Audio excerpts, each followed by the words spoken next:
Yes, sir.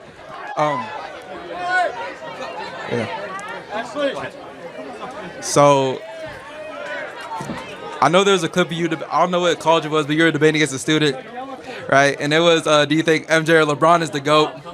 Come on. I want to know if you still think MJ's the GOAT or if your stance has changed. All right. Come on. So it's a great question. What's your name? My name's Jerome. Nice to meet you, Jerome. How do you define greatness? I define greatness as in what someone has been able to accomplish within the time they're in the league. So that's what I think contributes to greatness. Okay. Do you think it's easier to score points in 2025 or in 1995 in the NBA? It's easier? Which one is easier? Is it easier to score points in 2025 or in 1995? I think it's easier to score points now, most definitely now. Okay. So, therefore, when we look at point totals of LeBron, we got to take that with an asterisk, right? Because where was defense more emphasized? In the early 90s NBA or today? Defense is definitely more emphasized in the early 90s, right? Hold on. Okay. When was the NBA more popular, 90s or today? I think the NBA is more popular today. No, it's not even close. NBA's gone down. It's a joke. LeBron even admits it. Basketball fans. The ratings are way down. No, that's okay. I'm working with you here, Jerome. Yeah. Okay, I'm going to get you to a place of completion. It's all good. It's all good. The last 10 years, who's been the face of the NBA? Like LeBron. In the 90s, who was the face of the NBA? Jordan. Wait, so Jordan made the NBA more popular and LeBron made the NBA a joke? No. The NBA is on verge of collapse. No one wants to watch it. Crowd attendance is down. They got to give away free food. They got to give away free beer. The cable channels are basically no one wants to watch it. It's like a 3-point contest. No one plays defense. So the League of LeBron is going into a place of irrelevance. Jordan left the league at the highest ratings ever with a cultural phenomenon the way we've never seen before. I don't know. I define greatness also as what do you do to the league? And I'm happy to tell it to LeBron. Another question, though, which is I define greatness based on pressure, right? Okay. Yeah. How many NBA Finals did Jordan lose? He lost. He didn't lose none. 6-0. How many has LeBron lost? He lost. Okay. Well, Bill Russell had a better team than MJ, but that's okay. We'll talk about Bill Russell. We can talk about Bird. It's a totally different game. I would lose. Trust me. So Kobe's better than LeBron. That's a thought crime. Let's stay on this. But LeBron has lost, my memory, at least 5 or 6 finals. At least. I mean, every team. He's lost one with the Cavaliers. He lost one with the Heat. He lost one. He's lost all over the place. And so Jordan redefined the game. He brought the NBA from irrelevancy to the most popular phenomenon in every country around the world. And also, let me just ask a question. When you go to the inner city, you go to Chicago, you go to Atlanta, do you say, hey, man, are you wearing Jordans? Or do you say, hey, are you wearing LeBrons? I said, you're right.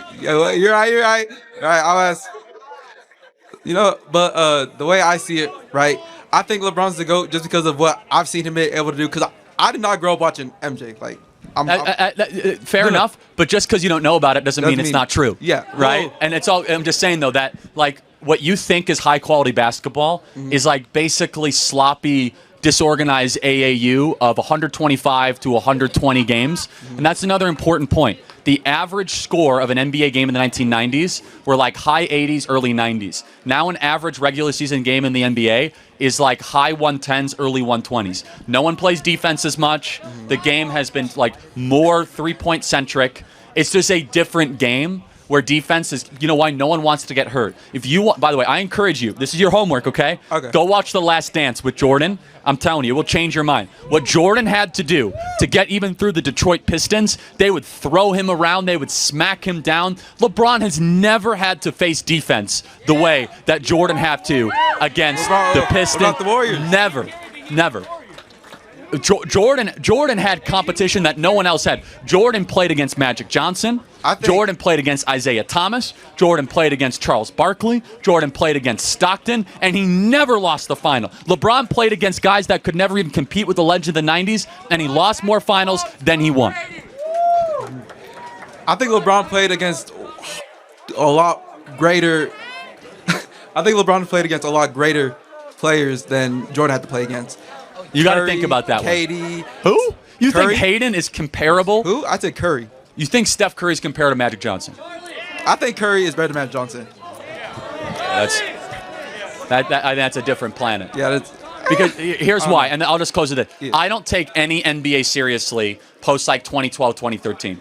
The game has descended into sloppiness, ratings-driven, really a China-appeasing model of the game. China, by the way, the NBA has configured all the China. It's rebroadcast there through all their money. They like high points, three-point shooting, and players. If you go watch the '90s NBA, it was players diving on the floor. They bloody themselves up. They get in fights all the time. And yeah, Dennis Rodman and Scottie Pippen. And by the way, it's like Steph Curry's own coach, Steve Kerr, played for Michael Jordan. And like, by the way, and I know this is a tough question. I can't think of I could think of two moments in LeBron's career that I think is clutch. Maybe the block at the Cleveland Cavaliers to win the finals when he went back to Cleveland. Respect, that was good. Yeah. Good for him, right? And maybe like the game winner, I think it was like game 3 or game 4, even though they didn't win the series back in like 2007, 2008. But like Michael Jordan has the most legendary clutch performances of any player in the history of the game. We're talking about like the game winner in game 6 against Cleveland, or what he did against the Utah Jazz to cap off his career. And I'll close with this. You know how you are the GOAT? You're the GOAT when you don't have to keep on playing till you're 40 and get your kid some sort of, special job just because you're a billionaire. That's how you know you're the GOAT. You're the GOAT where you're like, I just won 6. Thanks so much. I'm retiring. Thanks for playing. The GOAT knows he's the greatest, and he doesn't have to keep on playing to prove it. Right. Thanks, Jerome. You're the best. You want a hat? Yeah. I want Thanks, man.